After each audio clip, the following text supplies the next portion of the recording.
morning, children. Welcome to class 7th. Today I will teach you digestion in humans. In previous topic, we read about the nutrition in animals. Okay, children.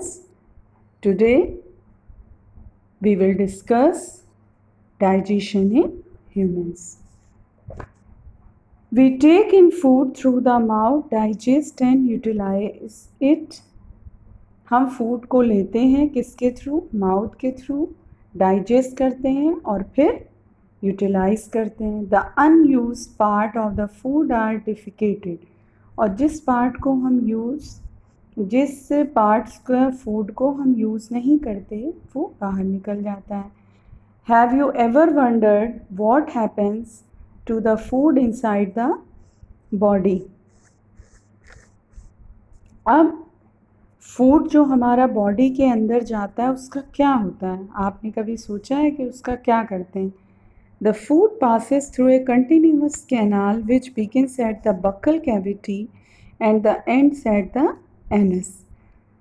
हम जो food digest करते हैं, जो mouth में लेते हैं, ठीक है, तो वो कहाँ से शुरू होता है? बक्कल कैविटी से. और एंड कहाँ होता है उसका? एनस पर. The canal can be divided into various compartments. Buccal cavity, first is buccal cavity, second is food pipe और oesophagus, third is stomach, fourth is small intestine, fifth is large intestine ending in the rectum and sixth last is the anus. हमारी जो food हम लेते हैं वो body में कई process के थ्रू हमारा डाइजेस्ट होता है. तो ये हमारा एक एलिमेंट्री कैनाल होती है और एलिमेंट्री कैनाल के अंदर कई कंपार्टमेंट्स होते हैं जिसके थ्रू खाना, हमारा फूड जो है, जाता है और डाइजेस्ट होता है एंड लास्ट एनस के थ्रू वो निकल जाता है. It is not a very long path. This parts together form the alimentary canal. और ये जो जितने पार्ट्स होते हैं, ये जिस कैनाल के थ्रू इनका फूड का डाइजेशन होता है उसको हम कहते हैं एलिमेंट्री कैनाल, या हम सेकेंड लैंग्वेज में उसको डाइजेस्टिव ट्रैक्ट भी बोल सकते हैं. The food components gradually get digested as food travel through the various compartments, the inner walls of the stomach and the small intestine and the various glands associated with the canal such as salivary glands, the liver and the pancreas secrete digestive juices. हमारे जो एक compartment stomach and small intestine and body की various glands जो होती हैं, उनकी जो inner wall होती है वो एसोसिएट करती है एक सैलिवरी ग्लैंड्स को, लीवर को एंड पैंक्रियास को, जो कि सिक्रीट करते हैं, स्रावित करते हैं डाइजेस्टिव जूस को. मैंने अभी क्या बताया? हमारे बॉडी के अंदर जो स्टमक है, स्मॉल इंटेस्टाइन है एंड अदर कैनाल्स हैं, ठीक है, ग्लैंड्स जो होती हैं, वेरियस ग्लैंड्स जो होती हैं, उनकी जो इनर वॉल होती है वो एसोसिएट किसको करती है? सैलिवरी ग्लैंड्स को, लीवर को एंड पैंक्रियास को, और ये तीनों मिलकर एक सिक्रीट करते हैं डाइजेस्टिव जूस को. The digestive juices convert complex substances of food into simpler ones. और फिर यही डाइजेस्टिव फूड हमारा क्या करता है? यही डाइजेस्टिव जूसेस हमारा कॉम्प्लेक्स सब्सटेंसेस को कन्वर्ट कर देता है सिंपल सब्सटेंसेस में. Okay. The digestive tract and the associated gland together constitute the digestive system. और यही जो हमारे डाइजेस्टिव ट्रैक्ट होते हैं, ये जो हमारे डाइजेस्टिव जूसेस होते हैं, हमारी जो ग्लैंड्स होती हैं, ये सब मिल के एक साथ किसको कॉन्स्टिट्यूट करते हैं? डाइजेस्टिव सिस्टम को. ओके, आया बच्चों समझ में?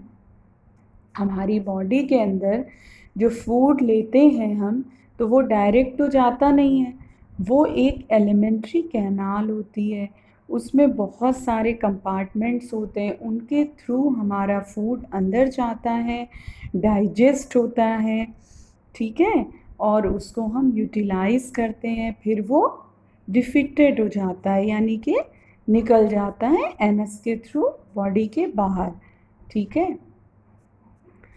Now let us know what happens to the food in different parts of the digestive tract. अब हम देखेंगे कि फूड हमारा जो डिफरेंट पार्ट्स में क्या क्या फंक्शन करता है, ठीक है, कैसे कैसे वो डिफरेंट पार्ट्स में जाता है। तो first is the mouth and the buccal cavity. Food is taken into the body through the mouth. The process of taking food into the body is called ingestion. Food को हम body में जो लेते हैं किसके थ्रू लेते हैं? Mouth के थ्रू लेते हैं. तो माउथ के through the process of taking food into the body is called ingestion. Ingestion process को हम क्या कहते हैं? The process of taking food into the body is called ingestion.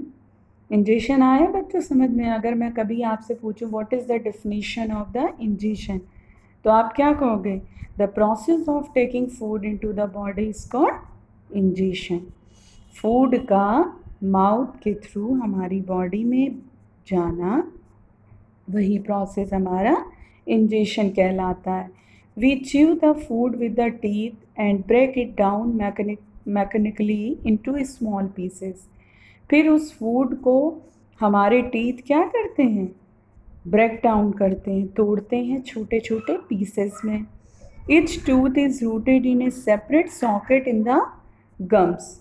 और ये जो टूथ होता है ये एक सॉकेट के थ्रू यानी मसूड़ों के थ्रू हमारे उसमें धंसा हुआ होता है. हमारे मसूड़ों में धंसा हुआ होता है कि नहीं tooth. Our teeth vary in appearance and perform different functions. हमारे टीथ की अलग अलग बनावट होती है और उसके फंक्शंस भी अलग अलग होते हैं. Accordingly, they are given different names. हमारे टीथ के अलग अलग नेम्स भी होते हैं, अलग अलग appearance भी होती है और अलग अलग उसके फंक्शंस भी होते हैं. अब हम देखेंगे activity 2.2. Wash your hands, look into the mirror and count your teeth. हम अपने हैंड को वॉश करेंगे और एक आईने के सामने अपने टूथ को देखेंगे. Use your index finger to feel the teeth. How many kinds of teeth could you find? Take a piece of an apple और bread and eat it. Which teeth do you use for biting and cutting? And which ones for pursing and tearing? Also find out the ones that are used for chewing and grinding. हम अपने hand को wash करते हैं, एक mirror में हम अपने teeth को देखेंगे और एक उंगली से हम फील करेंगे कि हमारे मुंह में कितने टीथ हैं, ठीक है, कितने प्रकार के टीथ पाए जाते हैं, ठीक है. या फिर हम एप्पल को या किसी भी चीज़ को, ब्रेड को जब हम खाते हैं, कट करते हैं, ठीक है, तो कहाँ से कट करते हैं? कौन से टीथ से कट करते हैं? तो हमारा जो कट करने के दांत होते हैं biting and cutting. And which ones for piercing and tearing. फिर कुछ ऐसे टीथ होते हैं जो चीरने फाड़ने के काम आते हैं, ठीक है, जिससे हम किसी चीज़ को चीरते हैं.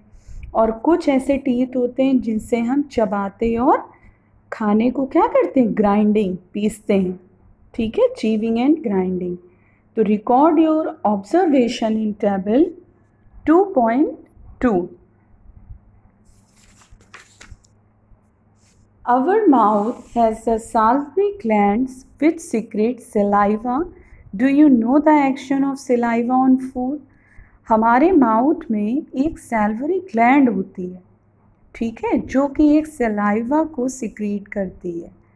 सलाइवा का क्या फंक्शन होता है हमारे फूड का? उस पर क्या असर? सलाइवा बेटा जैसे लार जिसको हम हिंदी में बोलेंगे, उसका हमारे फूड पे क्या एक्शन होता है? तो let us find out activity 2.3. Take 2 test tube, label them A and B। एक 2 टेस्ट ट्यूब लेंगे, जिसको एक टेस्ट ट्यूब A, एक test tube B। In test tube A put 1 teaspoonful of boiled rice।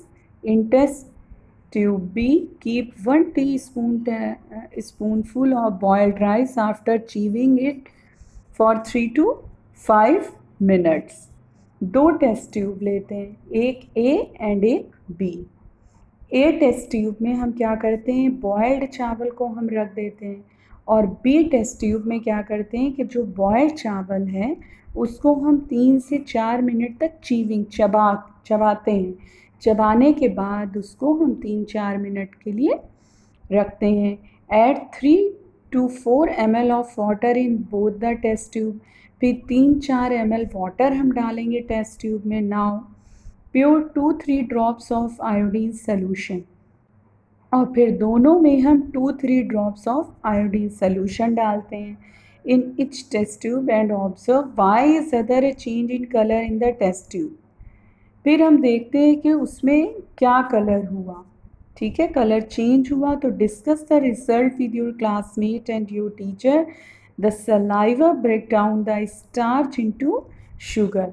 फिर जो शुगर सलाइवा होती है, जो लार होती है हमारे फूड की, वो चावल के स्टार्च को किस में चेंज कर देती है, हमारे शुगर में चेंज कर देती है। ओके, आ रहा है बच्चों?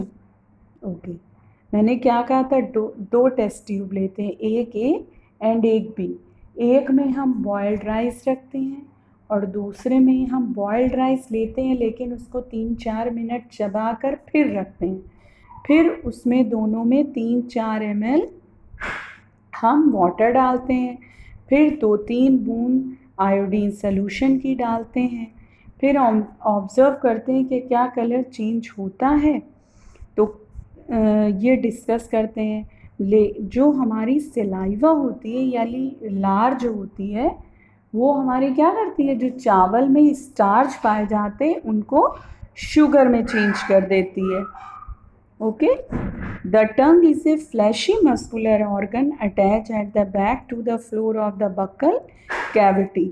अब हम देखेंगे कि हमारे मुंह में जो टंग होती है, ज़बान जो होती है, वो एक फ्लैशी मस्कुलर ऑर्गन होता है जो कि हमारे बक्कल कैविटी के बैक उससे सटी हुई होती है, जुड़ी हुई होती है। It is free at the front end can be moved in all direction. आगे की तरफ तो वो फ्री होती है, इसलिए सारे डायरेक्शन में वो मूव कर लेती है। Do you know the functions of the टंग? क्या आप बता सकते हैं कि टंग का क्या फंक्शन होता है? तो we use our tongue for talking. Besides it mixes saliva with the food during chewing and helps in swallowing food. Tongue जो होती है हमारी टॉक करने में हेल्प करती है, ठीक है, और जो फूड हम खाते हैं उसको चीविंग करने में हेल्प करती है, स्वेलिंग करने में, घोटने में, चबाने में, निगलने में हेल्प करती है। ठीक है, उसके ऊपर जो सलाइवा होती है, लार होती है। We also taste food with our tongue, और टंग से ही तो हम फूड को टेस्ट करते हैं कि ये किस टेस्ट का है। It has taste bud that different taste of food, और इसी टंग के ऊपर एक टेस्ट बर्ड्स होती है जिससे हम फूड के सारे टेस्ट को, अलग अलग टेस्ट को हम पता करते हैं। ये टंग के ऊपर एक टेस्ट बर्ड्स होती है, ठीक है, जिससे हम खाने के अलग अलग वैराइटीज़ को, खाने के अलग अलग टेस्ट को हम पता करते हैं। We can find out the position of taste buds by the following activity. तो एक्टिविटी 2.4, अब इसी टेस्ट बर्ड्स के थ्रू हम इसमें देखेंगे कैसे पता करेंगे कि किसका क्या टेस्ट है। Prepare a separate sample of, अलग अलग सोल्यूशन पहले हम तैयार कर लेते हैं। Sugar solution, common salt solution, lemon juice, juices of crushed Neem leaf और बिटर कर्ड। हम नीम का जूस ले लेते हैं एंड बिटर कर्ड, करेले का रस ले लेते हैं, ठीक है, चाहे नीम का चाहे करेले का, ये कड़वा स्वाद आता है इसका। blindfold, second point है हमारा blindfold one of your classmates and ask him to take out the tongue and keep it in straight and flat position. फिर अपने किसी क्लासमेट के वो हम पट्टी बांध देते हैं उसकी आँखों पर और उसकी टंग को हम बाहर निकाल देते हैं एक स्ट्रेट पोजीशन में, सीधी कर देते हैं. Third point, use a clean toothpick to put the above sample on one by one on different areas of the tongue as shown in figure 2.6. Use a new toothpick for each sample.